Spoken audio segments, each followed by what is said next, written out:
온유한 자는 복이 있나니 그들이 땅을 기업으로 받을 것임이요. 아멘. 여러분, 여러분의 MBTI는 뭡니까? 옆 사람한테 한번 알려주세요. 내 MBTI는 ENFP야. 보통 이렇게 말하면 그래서 그렇구나 너. 약간 이런 게 일반적인 반응이잖아요. 저는 ENFP예요. ENFP가 어떤 성향인지 아세요? 뭐 약간 모험가 스타일, 자유로운 영혼, 뭐 약간 이런 쪽이란 말이에요. 여러분 뭐 동의되십니까? 제가 오늘 좀 자유롭지 않으려고 정장 입고 왔어요. 오랜만에. 괜찮나요? 제가 이 질문 받는 거 한동안 너무 싫어했어요. 목사님, MBTI가 뭡니까? 사람들에게 무슨 말만 하면 사람들이 이래요. 목사님은 T야. 이거 칭찬이에요? 약간 지금 상황 속에서 약간 칭찬 같지 않은 느낌이 느껴질 때가 많이 있죠. 그러면 제가 꼭 이렇게 말합니다. 나 F거든, F. 이렇게 말해요. 그러니까 제가 공감하지 못할 때가 있다라는 거죠. 나를 T로 국한하는 누군가를 만났을 때 그렇게 또 기분이 나쁜 거예요. 그 ENFP가 그 자유로운 영혼이니까 네가 뭔데 나를 국한해. 약간 이런 거잖아요. 그래서 막 네가 뭔데 나를 이 16개 가지 카테고리에 집어넣는 건데 막 이런 약간 불만적인 마음이 들더라고요. 최근에는 테토남, 테토녀, 애견남, 애견녀라는 말을 쓰는데 여러분 들어보셨나요? 들어보셨죠? 인간의 연애 및 성격 유형을 분류하는 이 젊은 세대들이 만들어낸 밈인데요. 남과 여에 상관없이 남성 호르몬인 테스토스테론, 이 테스토스테론이 많은 사람들을 테토남, 테토녀라고 부르고, 여성 호르몬인 에스트로겐, 이 에스트로겐이 많아서 좀 여성스럽다라고 하는 분들을 애견남, 애견녀라고 부르는데, 한번 옆 사람에게 너는 테토남이야, 테토녀야, 애견남이야, 애견녀야 한번 말해보 주시죠. 뭐 신이나 지사님은 테토녀겠죠? 저희 교회가 좀 전반적으로 테토녀들이 많아요. 뭐 그런 교회죠. 저희가 그 애견녀들 보기가 참 어려운 교회. 오빠 막 이런 거 없고 오빠 막 이런 사람들이 많은 교회. 오빠 팔뚝 한번 만져봐. 오빠 믿지? 이런 이야기가 많아야 되는데 저희 교회는 생각보다 야성미가 넘치는 남자보다 애견남처럼 부드럽고 상냥하고 서로의 마음을 헤아릴 줄 아는 그런 분들이 많은 것 같아요. 그런데 요즘에는 이 차은우, 정혜인, 최우식 이런 애견남들이 대세잖아요. 그러니까 저희 교회는 약간 좀 대세를 따라가는 교회다라는 생각이 드는데, 여러분 보시기에 저는 테토남이겠습니까? 애견남이겠습니까? 테토남. 근데 제가 드라마 볼 땐 또 애견남이 돼요. 드라마 보면서 저희 아내는 그냥 보고 있는데 저는 어느 순간 막 눈물 흘리고 있고 갑자기 뭐 이러고 있으면 저희 아내가 옆에서 또 울어? 또? 이렇게 말한단 말이에요. 반대로 제가 사역할 때는 철저하게 테토남으로 바뀝니다. 자기주도적이고 철저하게 계획적이고 뭔가 틈이 없게끔 강력한 카리스마를 보여줘야 될 것 같은 그런 모습으로 변신합니다.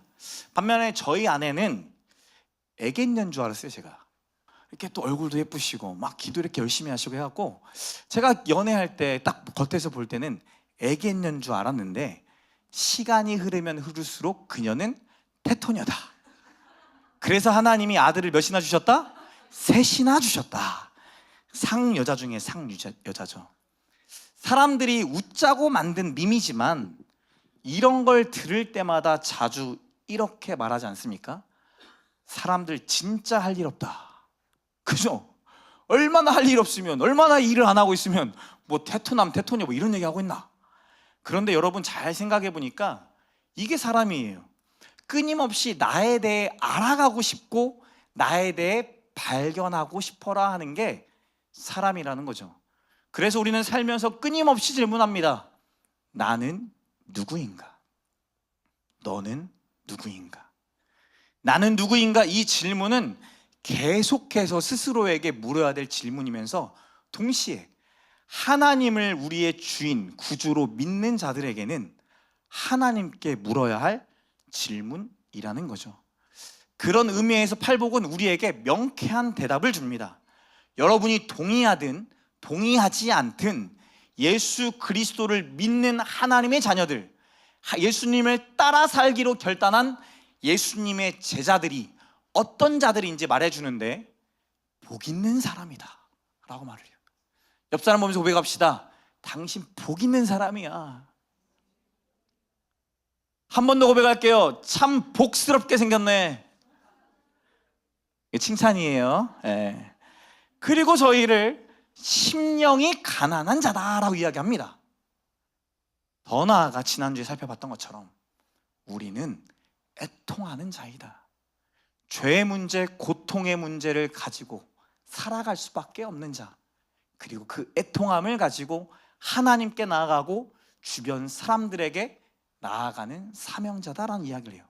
그리고 오늘 본문 말씀에서는 우리가 누구인지, 다시 말해 온유한 자다라고 표현합니다. 온유라는 한자는요, 따뜻할 온에 부드러울 유예요. 어떤 사람을 말하는 거예요? 따뜻하고 부드러운 사람. 저는 빨강색 같은 남자라고 한다면 노란색 같은 여자, 남자분들을 의미하죠. 왠지 모르게 포근하고 따뜻하고 부드러운 남자. 저희 교회에서는 제가 볼 땐 성대씨. 별로 동의 안 하시네.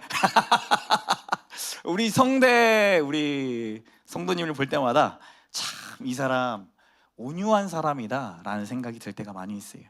모두의 워너비일 수도 있고 최고의 신랑감, 신부감, 그런 온유한 자. 그 온유한 자가 어떤 특정한 한 사람이 아니라 예수를 믿고 따르는 저와 여러분이다 라고 성경은 이야기합니다. 옆 사람 보면서 이야기합시다. 당신도 온유한 자래. 그러면 반드시 반문해요. 목사님 뭔가 이상합니다. 제 아내는 부드럽진 않아요. 제 아내는 따뜻하진 않습니다. 제 아내는 너무나 강하고 저희 남편은 너무 상남자입니다. 아무리 봐도 저희가 온유하다고 말하기가 어려운데요 라고 의문을 가질 수 있죠. 그렇다면 성경이 말하는 온유가 무엇인지를 저희도 한번 고민해 봐야 된다는 거예요. 여러 관점에서 성경은 이야기하고 있는데요, 오늘 본문은 특별히 시편 37편 11절 말씀을 예수님이 거의 그대로 인용한 말씀입니다. 온유한 자는 복이 있나니 그들이 땅을 기업으로 받을 것이며, 37편 11절에는 이렇게 말합니다. 띄워주세요.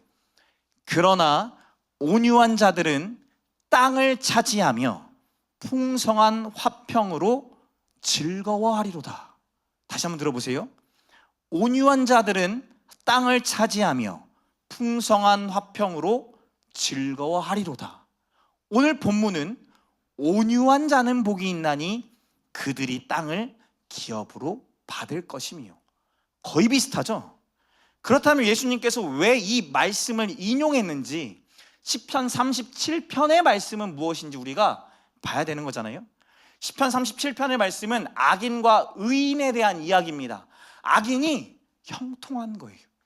악인이 잘 되는 거예요.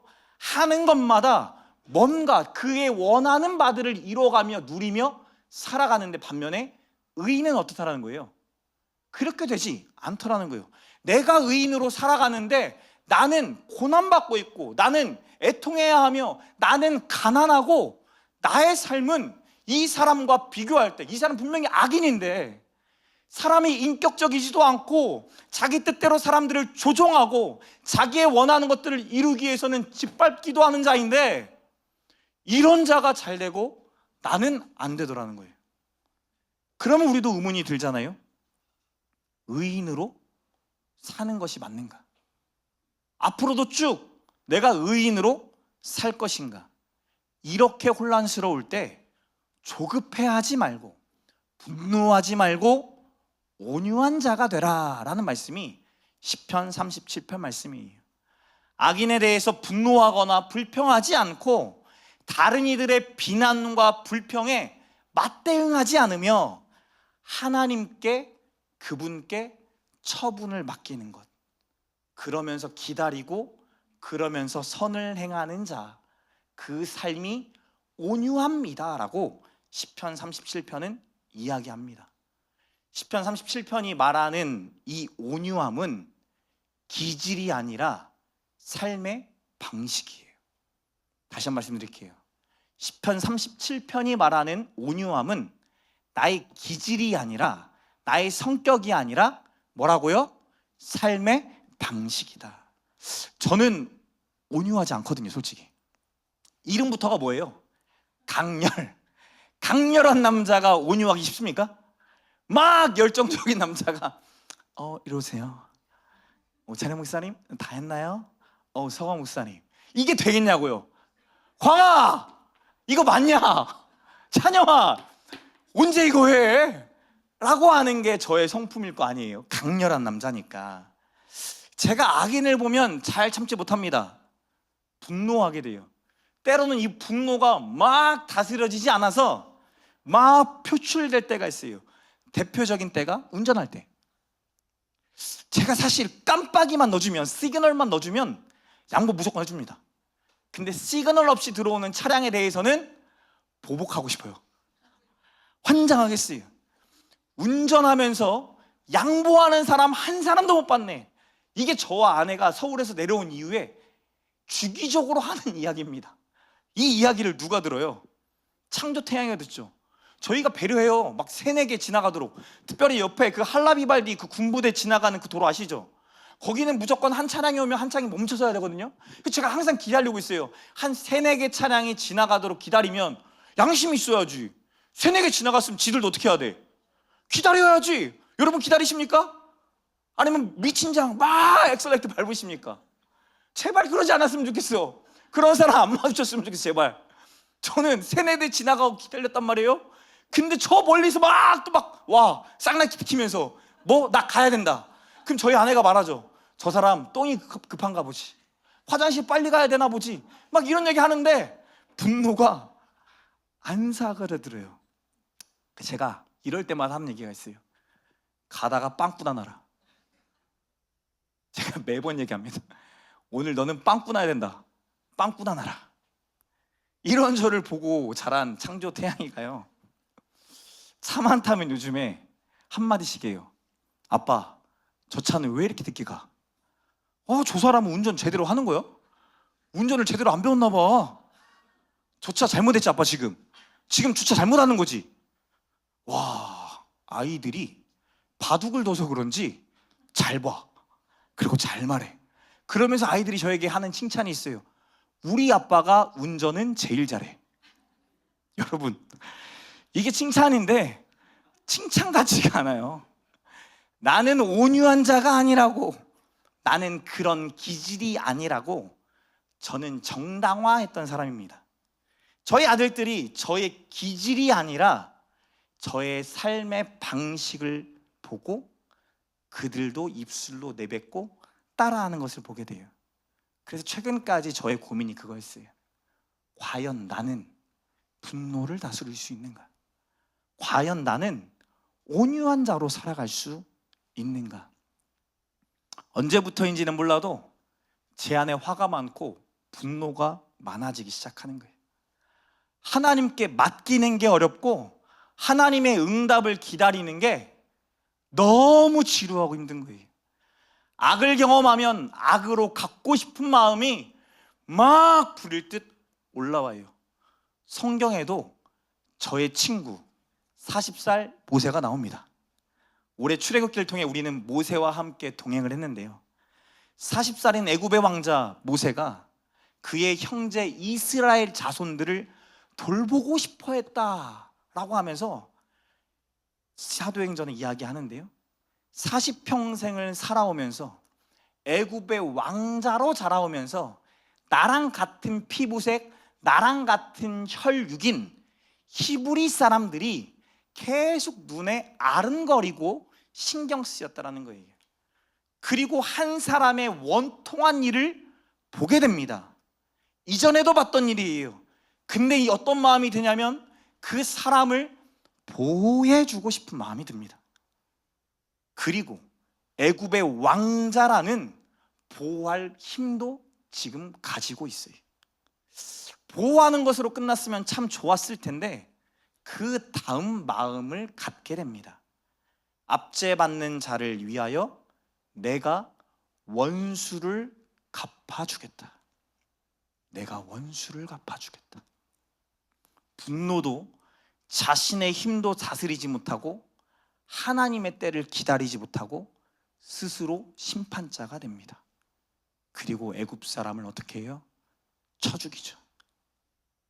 애굽의 왕자가 한순간에 살인자가 되었고 광야로 도망칠 수밖에 없는 도망자가 되었어요. 얼마나 후회하고 얼마나 후회했을까요? 과거로 돌아갈 수만 있다면, 이게 꿈이었다라면 얼마나 좋았을까? 여러분 생각하실 때 살인자 모세, 도망자 모세도 온유한 사람이라고 생각하십니까? 민수기 12장에 보니까 모세가 구스 여자, 오늘날로 하면 에디오피아 여자를 자신의 후처, 그 다음번 전처가 아니라 후처잖아요. 그러니까 사별한 이후에 또 아내로 얻게 됩니다. 이에 대해서 누이인 미리암과 아론, 이 두 사람, 이 형제가 모세를 비방해요. 모세가 무엇을 잘못했는지 그들의 말도 없고 성경에 언급도 되어 있지 않습니다. 그런데 이때 미리암이 민수기 12장 2절에 이렇게 말합니다. 여호와께서 모세와만 말씀하셨느냐? 우리와도 말씀하지 아니하셨느냐? 모세만 하나님 말씀 들었어? 우리도 지금까지 듣고 왔잖아. 나도 모세와 동등하게 하나님의 말씀을 받는 선지자다 라는 주장을 펼치는 거예요. 구스 여인과의 결혼은 하나의 핑계였을 뿐 모세를 향한 질투심, 모세의 권위에 대한 불만, 자리에 대한 도전이 그들의 마음 깊숙한 곳에 잠재되어 있었다는 거예요. 누구보다 믿었던 가족이 나를 비방합니다. 나를 질투하며 나의 자리를 탐합니다. 모세 입장에서 이 일들을 경험했을 때 얼마나 낙심되고 좌절되고 화가 났겠어요. 여러분 솔직히 쪽팔리지만 한번 진실돼 보자고요. 나는 가족에게 질투해 본 적 있다 하시는 분 손 한번 들어보세요. 함께 사는 가족에게 질투해 본 적 있다. 그 죄인은 손 높게 드는 거예요. 손 한번 들어보세요. 높게.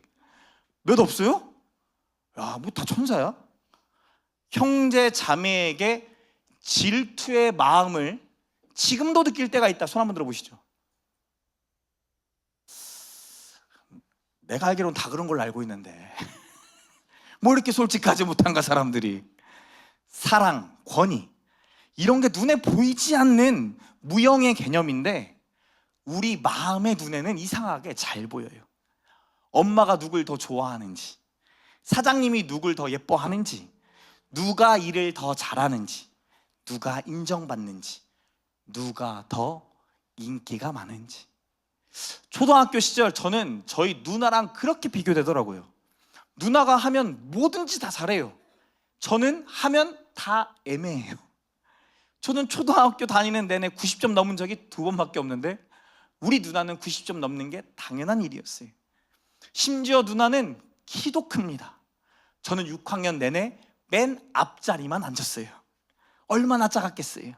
중학교 올라갈 때 저는 엄청나게 큰 교복을 사고 접었는데 한 번이 아니라 2번을 접어요. 그럼 말 다 했죠. 저희 누나는 이미 초등학교 6학년 때 170인데 비교하고 싶지 않아도 옆에 있는 것만으로 비교가 되는 거예요. 사람들이 엄마를 부를 때 이렇게 부릅니다. 지혜 엄마, 지혜 엄마 이리 와봐. 제 이름은 언제 불려요? 이강렬 일로 와. 혼날 때만. 혼날 때 외에는 들을 일이 거의 없는 거예요. 그런 저에게도 한낱 희망이 있었어요. 하나님의 말씀. 팥죽 한 그릇에 장자권을 팔아버린 에서의 이야기, 그리고 그 팥죽으로 장자권을 얻은 야곱의 이야기가 왜 이렇게 어린 초등학생의 마음에도 와닿는지 제가 그날 집에 돌아가서 누나에게 물어봅니다. 누나, 나에게 장자권을 줘라.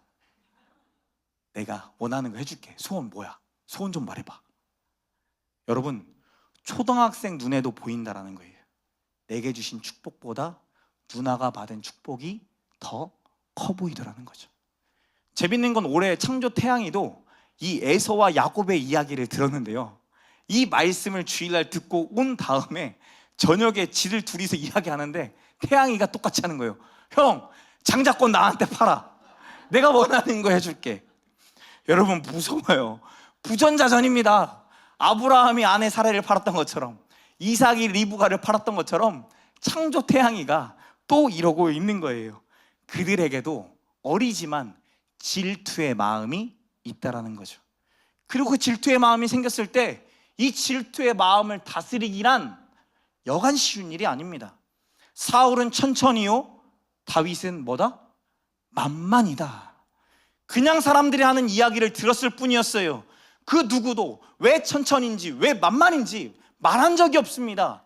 사람들이 했던 이야기를 듣고 난 이후부터 사울의 눈으로 보니까 진짜 그렇게 보이는 거예요. 사울은 왕이었고 다윗은 목동이었을 뿐입니다. 사울은 모든 것을 가지고 있는, 그의 손에 권세와 권력과 권위와 모든 것을 다 가지고 있었을 뿐이고 다윗의 손에는 돌팔매밖에 없었거든요. 그럼에도 불구하고 그 한마디가 사울의 마음에 박혀서 질투가 되는 거예요. 그래서 왕으로 세워주신 하나님의 축복을 깨닫고 누리기보다 그 하나님이 주신 축복으로 사명자의 삶을 살아가는 것이 아니라 다윗을 죽이려고 나머지 모든 인생을 허비해 버리더라는 거죠. 이처럼 건강하지 못한 질투는 결국 자기 스스로를 갉아먹고 주변도 갉아먹어요. 더 나아가 하나님이 주신 사명을 생각하기도 전에 그 사명이 희미해져 버리고, 더 나아가 남에게만 아니라 가족에게도 질투심을 느끼며 살아가는 것, 그게 우리다 성경은 이야기하죠. 다시 모세 이야기로 돌아가 봅시다. 모세의 권위에 도전하며 모세를 비방하는 미리암과 아론에게 모세는 어떻게 반응해야 할까요? 여러분이라면 어떻게 반응하시겠습니까?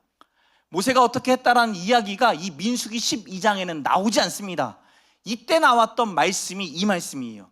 이 사람 모세는 온유함이 모든 지면의 사람보다 더하더라. 무슨 말이에요? 하나님이 보시기에 이 땅에 사는 모든 사람들보다 온유한 자다라는 거예요. 우리가 알고 있는 모세는 그런 자 아니었잖아요. 자신이 갖고 있었던 분노, 자신이 가지고 있었던 어릴 때부터 봐왔던 민족을 향했던 그 애잔한 마음을, 돕고 싶은 마음을, 보호하고 싶은 마음을 자신의 혈기를 부려서 나의 힘을 증명하고 나의 능력을 증명하려 했던 자가 모세였는데, 오늘 본문 민수기 12장에 나타난 모세는 모든 사람들 중에 온유함이 더한 사람이다 라고 말합니다. 이때 이 모세가 했던 행동은 두 가지밖에 없습니다. 입을 닫았고 어떤 반응도 하지 않았어요. 아까 말씀드렸죠. 온유함은 기질이 아니라 뭐다? 삶의 방식이다. 삶의 방식은 반드시 태도로 나오는 거예요. 그 첫 번째 태도가 마음을 지키는 태도였다는 거예요. 자신의 리더십이 흔들리는데도 분노하기는커녕 그 어떤 변호도 하지 않습니다. 입술을 닫습니다. 그리고 사람에게나 하나님에게나 그 입술을 열어 죄짓지 않아요. 마음을 지키고 지키는 거죠. 두 번째로 힘이 있음에도 자기 힘을 과시하지 않고 통제하는 태도를 갖습니다. 부정한 일, 억울한 일에 대해 얼마든지 심판하거나 처벌할 수 있는 위치와 힘과 권력과 권위를 가지고 있는데 모세는 아무런 행동을 하지 않아요. 하극상이거든요. 아무리 누이고 아무리 형이라 할지라도 하나님이 이스라엘의 지도자, 첫 번째 질서로 세운 자는 하나님 다음으로 모세인데 이들이 하극상을 펼치는 거예요. 여러분, 우리가 이런 일을 경험할 때 이런 생각 들잖아요. 얼렁뚱땅 넘어갔다가는 언제 또 이런 일이 생길지 모르니 한 번쯤은 제대로 뭐 해줘야 된다? 혼내줘야 된다. 가끔씩 창조태양이가 싸워서 올 때가 있어요. 사실 가끔은 아니에요. 매일이에요. 아까 설교를 퇴고하고 있는 와중에도 또 창조가 와서 아빠 태양이가 하면서 온 거예요. 옛날에는 어땠죠? 나 삐졌어 이랬던 애가 이제는 바뀌어서 언어를 할 줄 아니까 아빠 태양이가 하면서 잘못한 것을 맨날 지적하고 고발하고 이야기하는 거예요. 와, 이 설교하는 와중에 하나님이 나를 시험하시는 건지 또 분노하게 됩니다. 이태양, 이창조, 내 앞으로 당장 와! 빨리 오라고 해! 벌벌벌 떨면서 와요. 그리고 말하죠. 이창조, 너 맨날 그렇게 지적하고 맨날 그렇게 꼬질르면 네 주변에 사람이 있겠냐? 너 같은 사람과 함께하고 싶겠냐? 야, 이태양, 너 형보다 몇 살 어려? 네가 형이야 동생이야? 네 맘대로 네 형을 무시하냐? 아빠 없으면 누가 아빠야? 형이 아빠지. 너 왜 위아래를 어겨? 여러분, 그렇잖아요? 제가 없으면 누가 아빠예요? 엄마가 아빠죠. 근데 교육을 위해 말하는 건데 실상은 그럴 때가 많아요. 그래서 제가 한 번씩 태양의 창조한테 말합니다. 아빠가 눈 감을 테니까 한 번 문 잠가놓고 두들겨 패라. 그래서 만약에 순서가 정해진다면, 질서가 세워진다면 그렇게 해도 한번 눈 감아줄게. 여러분, 이게 옳은 방법은 아니지만 뭐가 중요해요? 질서가 중요하죠. 그래서 우리도 직장 안에서 사업을 하면서, 직장 안에서 일하면서 나의 자리를 탐하거나 나의 자리를 노리거나 그 자리를 바꾸려 하는 자들에게 어떻게 합니까? 갚아주죠. 우리 백 집사님이 제가 정말 개천에서 용났다고 하는 게 아무것도 없는 와중에 하나님 의지하며 바라보며 진짜 몸을 갈아 넣어서 저 자리까지 하나님이 높여주셨거든요. 함께하는 직원 4명과 함께 막 살아가도록. 근데 겨울철만 되면 무슨 얘기 하냐면 비수기라는 거예요. 비수기가 되니까 힘들다라는 거예요. 매달 나가는 월급만 이 겨울철에 나가고 나면 1,000만 원, 2,000만 원이 넘어버린대요. 연초에 보통 여러분 어떤 기대를 합니까? 오늘 한 해는 하나님이 나를 풍성하게 하고 풍족하게 하고 넘치게 하실 거다라는 기대와 소망 갖고 기도하는데 백지사님은 한 해 시작이 마이너스로 시작하는 거예요. 그래서 연초에 연말에 하시는 게 뭐냐면 연초에 들어갈 돈 대출 받는 거. 그 저한테 알려주시는 거예요. 나도 매해마다 2,000만 원, 3,000만 원 연초에 대출 받아놔. 그러면 마음이 편해져. 여러분, 이렇게 모든 위험과 위협을 감수하면서 사업을 하는데 최근에 아래 계신 노 실장님이 월 600 이상 찍었대요. 최고치를 한번 찍었대요. 할렐루야죠. 아래 있는 직원이 행사 나가서 번 돈 600만 원이 넘는 거예요. 그러면서 저한테 자랑하는 거예요. 그래서 제가 속으로 그랬어요. 그러다가 백지사님을 뛰어넘으면 저분 괜찮으실까? 이런 마음도 드는 거예요. 그럴 수 있잖아요, 여러분. 우리가 청출어람을 꿈꾸고 기대하고 살아간다고 말하지만 청출어람은 사실 내 자녀를 위한 말이죠. 내 자녀가 나보다 더 낫기를 바라는 게 부모의 마음이지, 내가 살아가는 삶의 현장에서 내 부하가, 내 제자가 나보다 뒤처졌던 사람이 나를 뛰어넘는 것, 여러분 용납되십니까? 받아들여지세요? 그게 그렇게 행복하시겠어요? 이나 지사님, 하나님이 또 축복 주셔서 이렇게 많은 걸 얻게 하셨는데 아래 그 부사장이 매장이 5개가 더 생겼어. 마음이 어떨 것 같아? 가만히 있을 분은 아니죠. 저도 그래요. 그렇잖아요. 담임 목사로 하나님 세워주셔서 이 교회가 하나님의 뜻 가운데 잘 되는 것도 중요하지만 내가 가진 질서, 내가 가진 자리, 내가 가진 힘, 내가 가진 능력이 내가 있는 곳에서 더 발현되기를 바라고 내가 더 쓰임받기를 바라고, 그게 사람의 마음이란 말이에요. 그런데 오늘 모세는 자기의 힘을 과시하지 않아요. 마음과 힘을 통제하는 부드러움, 그게 오늘 모세가 보여준 온유함이었어요. 마음과 힘을 통제하는 삶의 방식과 태도, 그게 온유함이라는 거죠. 헬라어로 프라우스라고 말하거든요. 온유한 자를. 야생마가 경주마처럼 길들여지는 말을 묘사할 때 썼던 단어예요. 길들여진 말이 약한 말이 아니라 주인의 통제 아래 힘을 조절할 수 있는 말이 되었다는 거예요. 달리라고 하면 그 누구보다도 힘껏 달리고, 속도를 줄이라고 하면, 방향을 틀라고 하면 줄이고 털고, 더 나아가 멈추라고 하면 바로 멈출 수 있는 경주마. 그 말 한 마리에 얼마 가는 줄 아십니까, 여러분? 10억, 20억, 30억, 50억 가더라고요. 저도 깜짝 놀랐어요. 나의 힘과 욕망으로 살아왔던 모세를 하나님이 이렇게 훈련시키시는 거예요. 민수기 12장은 출애굽 후 약 1년 남짓 지난 시점에 일어났습니다. 다시 말하면 모세가 40살이었던 모세가 어느덧 81세가 된 거예요. 나의 힘과 욕망으로 인생의 쓴맛을 보고 난 다음에 하나님 앞에서 나의 힘을 빼는 시간으로 40년을 썼어요. 나의 힘 한 번 잘못 썼다가 40년을 내 힘 빼는 데 쓴 거예요. 그리고 하나님을 만난 이후에 단 1년 만에 하나님께 힘을 맡기는 법을 배웠다라는 거예요. 하나님은 미리암과 아론에게 직접 나타나셔서 모세는 나와 얼굴을 마주하는 특별한 존재다 라고 하시면서 진노하십니다. 그 후에 미리암에게 나병이라는 피부병이 생기죠. 몸이 썩어 들어가는 거. 이를 지켜본 아론이 바로 모세에게 매달립니다. 민수기 12장 11절에 이렇게 말해요. 슬프도다 내 주여, 우리가 어리석은 일을 하여 죄를 지었으나 청하건대 내 벌을 우리에게 돌리지 마소서. 아론이 보기에 미리암의 살이 반이나 썩어가고 있고 이 두려움을 느낀다라는 것은 우리가 죄 지었기 때문이다, 하지 말아야 될 것을 했기 때문이다 라는 얘기를 하는 거예요. 이 광경을 지켜보는 모세의 마음이 어떨까요? 쌤통이네, 잘됐네, 뿌린 대로 거두는 거지, 역시 악인은 이렇게 망하는 거야 라고 했을까요? 성경은 모세의 감정을 어느 곳에서도 표현하지 않습니다.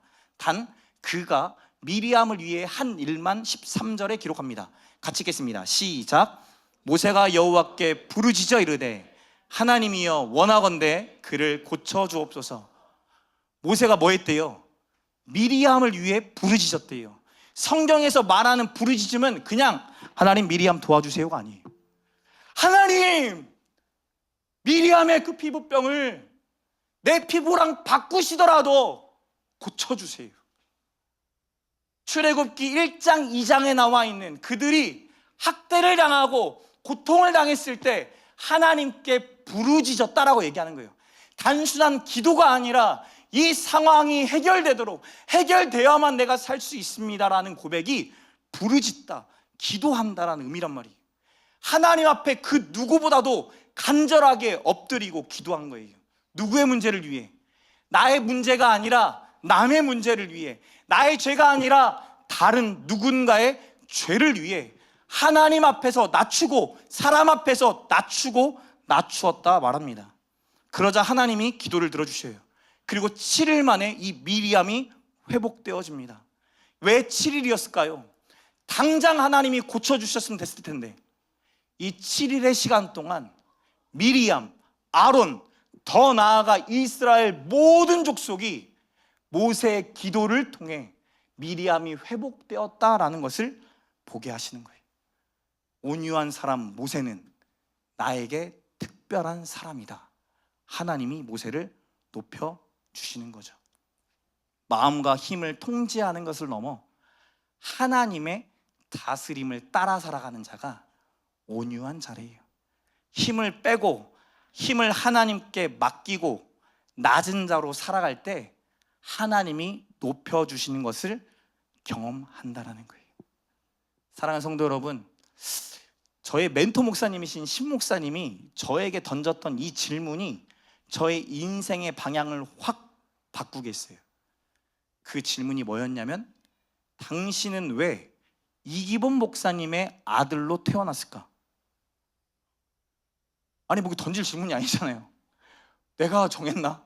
하나님이 정했고 하나님이 그냥 그렇게 낫게 하셨고 그렇게 살아가게 하셨는데 갑자기 생뚱맞게 왜 그런 질문을 하시는지. 그러면서 김인중 목사님, 안산동산교회 김인중 목사님 아들 김선빈 목사에게도 동일한 질문을 던졌다는 거예요. 왜 너는 김인중 목사의 아들로 태어났을까? 당신네들 아빠는 남들이 부러워할 만한 대형교회 목사지, 그들에게 힘이 있지, 그들에게 권력이 있지. 근데 그것만 있는 게 아니라 그분들은 신실하게 예수를 전하는 그 삶을 지금까지도 살아가고 계시지. 왜 당신은 그런 아버지 밑에서 태어났고 자라왔을까? 질문해봤나? 내가 가진 것에 대한 질문을 해본 적이 없던 거예요. 내가 무엇을 가지고 있는지를 질문하기 이전에 나는 무엇을 가지고 싶었어요. 세상은 우리에게 힘을 가지라고 이야기합니다. 여러분, 수능 왜 잘 봐야 됩니까? 왜 좋은 대학교 가야 되고 왜 좋은 직장 가야 됩니까? 힘을 가져야 되니까요. 어제 창조태양이가 축구를 하러 갔단 말이에요. 축구하러 갔는데 창조태양이 팀은 계속 져. 라오스의 연장선인 줄 알았어. 보고 있는 내내 막 속 터지고 막 화가 나고 처음에 막 가서 태양아! 뛰라고! 뛰어! 빨리 가! 붙어! 와, 이러다가 내일 설교 못하겠네. 그래서 분노를 가라앉히고 그냥 지는 거를 마주하자라고 보고 있는데 속이 미어 터지는 거예요. 그러면서 어떤 마음이 드냐면, 야, 우리 창조태양이가 진짜 그냥 막 손흥민처럼 휩쓸고 다녔으면 좋겠네. 막 볼리비아 때 골 넣은 것처럼 창조태양이 프리킥 슛 쏘면 아무도 못 막은 존재가 되었으면 좋겠네. 그러고 나서 누군가랑 이야기를 하다 보니까 이 아이들은, 저희 아이들은 일주일에 한 번 가서 배우는데 여기 대회에 나온 아이들은 일주일에 5번 한다는 거예요. 그러면 이기는 게 맞아요? 지는 게 맞아요? 지는 게 맞죠? 그럼 제가 이 다음부터 어떻게 해야 됩니까? 5번이 아니라 6번을 가르치면 될까요? 그게 우리 마음이죠. 힘을 가지라고 하는 것, 힘을 가지고 권력을 가지고 남들이 얻지 못하는 것을 더 많이 가져야 우리 삶의 안정을 누리고 평안을 누리고 평강을 얻을 수 있다라고 말하지만, 아이러니하게 저와 여러분에게 하나님은 질문하는 거예요. 무엇을 갖기 이전에 너희가 무엇을 가졌느냐? 무엇을 가졌고 너희가 가진 그것으로 무엇을 하며 살아가고 있는가? 오늘 5절 말씀, 복 있는 사람은, 온유한 자는 복이 있나니 그들이 뭐를? 땅을 기업으로 받을 것이요. 이스라엘은요, 땅을 누구에게 주죠? 자녀에게 줘요. 가나안 땅에 들어간 다음에 지파마다 땅을 분배받습니다. 가문마다, 가족마다 땅을 분배받아요. 그리고 그 땅을, 그 기업을 이어받을 자를 선택하고 자녀들에게 이거 흘려보내주는 거예요.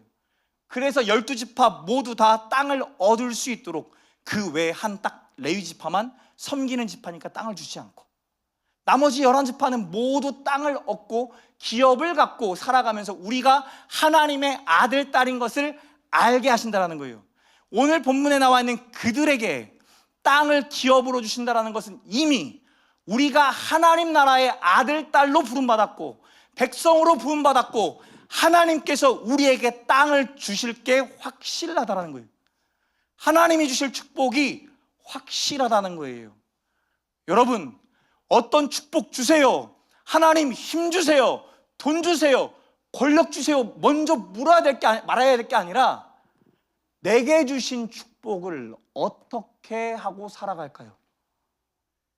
내게 무엇을 주셨으며 하나님의 주신 것 이것으로 저는 어떻게 하고 살아갈까요? 그게 온유한 자의 삶의 방식이라는 거죠. 최근 더추천교회 놀라운 일들이 일어납니다. 다음 주에 저희 웰컴 키즈, 우리 키즈 예배를 선한 이웃교회, 우리 요한이 아버지 교회에 이양하는 작업을 해요. 가르치는 작업을 합니다. 그리고 12월 둘째 주에 더바인교회, 인천에 있는 더바인교회 그 개척교회 목사님과 전도사님이 내려오셔서 같이 저희 예배를 참관하고 그 다음 이틀 동안 이 웰컴 키즈를 전수받으실 거예요. 그리고 올디너리 교회, 서울 강남에 있는 올디너리 교회도 지난주 공동체 회의 때 웰컴 퀴즈로 앞으로 퀴즈 예배를 드리자라고 결단했다는 거예요. 그래서 12월에 내려오기로 했어요. 그리고 1월 달에는 필리핀 쾌전추천교회 가서 저희가 나눠주죠. 여러분, 저희가 나눠줄 수 있는 이유는 딱 하나였어요. 하나님이 전주 땅에 이 교회를 세우신 이유와 목적이 있다. 다음 세대를 향한 하나님의 선하신 계획이 있다. 그리고 반드시 우리를 축복하실 텐데 그 축복을 받았다라고 내 거라고 말하지 말고 주신 축복을 흘려보낼 준비를 하자. 시작할 때부터요. 여러분, 시작할 때부터 준비한 사람 누가 있겠어요? 당연히 잘 될 거라 생각하고 사업하지만 진짜 흘려보낼 것까지 생각하며 살아갈 사람이 누가 있냐고요. 근데 멀통이 아는 거예요. 온유하지 않은 자에게 인생의 40년 동안 힘을 빼는 시간을 갖게 하시더니 1년 동안 하나님 은혜로 살아가는 것, 하나님의 말씀을 따라 살아가는 것 경험케 하시면서 80년 동안 모세가 이루지 못했던 것들을 달 1년 만에 하나님이 이루시는 하나님의 말씀, 그 삶이 저의 삶이 되었기 때문에 기대하고 소망하고 나오는 거죠. 사랑하는 성도 여러분, 저와 여러분을 온유한 자로 불러주셨어요. 단순하게 부드럽고 따뜻한 자가 아니라 때로는 우리의 힘을 빼시고, 그리고 이 힘을 통제하게 하시고 마음과 뜻을 다해 하나님의 선한 일을 꿈꾸며 그 일을 이어갈 자, 땅을 기업으로 받을 자로 세워주셨어요. 지난주 애통하는 자는 어찌 보면 우리의 과거의 나를 마주하는 시간이라면, 오늘 이 말씀 온유한 자는 지금의 나와 앞으로의 나를 마주하는 시간이에요. 이 자를 통하여 하나님이 어디까지 일하실까? 이런 나를 통하여 하나님이 어디까지 세우실까? 살인자 모세도, 도망자 모세도 한 민족을 구원할 구원의 중보자로 쓰임 받았다고 한다면, 저와 여러분들은 어떤 놀라운 일들을 감당하며 살아갈까요? 여러분, 잘 믿겨지지 않으면 여러분에게 주신 열매들을 세워보셔야 돼요. 열매로 그들을 알리라 하셨으니까. 여러분, 저희가 헌금목도 준비하라고 했죠? 준비하셨나요? 안 받으신 분, 혹시 준비 안 해오신 분 손 한번 들어주시고 뒤에서 나눠주시면 좋을 것 같아요. 목회를 시작하는 저에게는 아버지 어머니가 하나님이 주신 열매였어요. 내가 수고하지 않았음에도 그냥 주셨던 선물이었어요. 열매였어요. 근데 올 2025년 여러분의 삶 속에 반드시 하나님이 신체적으로, 정서적으로, 사회적으로, 영적으로 주신 열매들이 있을 거예요. 그 열매들을 적어보는 겁니다. 그리고 이 열매를 바라보며 기도하는 거예요. 하나님, 이런 나도 온유한 자가 되게 하시며 하나님의 열매 맺는 자로 쓰임받게 해주셔서 감사합니다. 이런 내가 아직 인생의 40년밖에 안 산 모세와 같은 모습이 보이기도 하고, 아니 80이 되면서까지 여전히 힘 빼는 시간들을 보내고 있지만, 이런 나에게 말씀하시면 힘을 주고 힘을 쓰며 하나님의 뜻대로 살아가는 삶, 그 삶 저에게도 살아갈 수 있는 축복을 주시옵소서. 그런 마음 다해서 적어보는 겁니다. 여러분에게 주신 열매 적어보는 거예요. 열매가 잘 떠오르지 않으면 올 2025년 11월 이 중간, 끝이 아니라 끝 딱 이전에 우리에게 깨닫게 하시는 감사를 적어보는 시간 갖도록 하겠습니다. 추수감사주일에는요 혼자 감사한 거를 고백하고 누리는 날이 아니에요. 하나님이 공동체로 모이게 하셔서 각자가 추수하는 것들을 가지고 와서 공동체와 함께, 내 가족과 이웃과 함께 나누는 자리죠. 어찌 보면 나에게 맺혀주신 이 열매가 나의 자랑처럼 여겨질 수도 있지만 그렇지 않아요. 저와 여러분이 함께 살아가면서 같이 하나님이 주신 열매들을 보게 하시는 거며, 그 열매를 나도 소망하게 되는 거며, 더 나아가 우리에게 이렇게까지도 일하시는구나 라는 것을 경험하는 자리가 될 줄 믿습니다. 여러분, 저에게 분노하는 마음을 다스리고 싶다라는 게 열매라는 게 웃기잖아요. 그죠? 근데 저에게 이게 너무 중요한 열매 같아요. 제가 이것을 인식해야만, 그리고 저에게 하나님께 말씀하시는 말씀들이 들려질 거고, 받아들여질 거고 그렇게 살아가겠죠. 그냥 사람이 바꾸고 싶다고 바뀌어지는 건 아니더라고요. 저에게는 너무나 큰 열매예요. 여러분, 그 열매들 나누었던 것들이 여러분 삶에 더 풍성해졌으면 좋겠고, 오늘 본문에 나와 있던 전혀 온유하지 않았던 모세가 어찌 보면 저와 여러분일 수 있지만, 그 모세를 온유한 모세로 모든 지면에 온유함을 더한 자라 내가 특별하게 여겨노라 말하는 그런 자로 저와 여러분이 쓰임받기를 소망합니다. 우리 그런 마음 담아서 같이 찬양하겠습니다.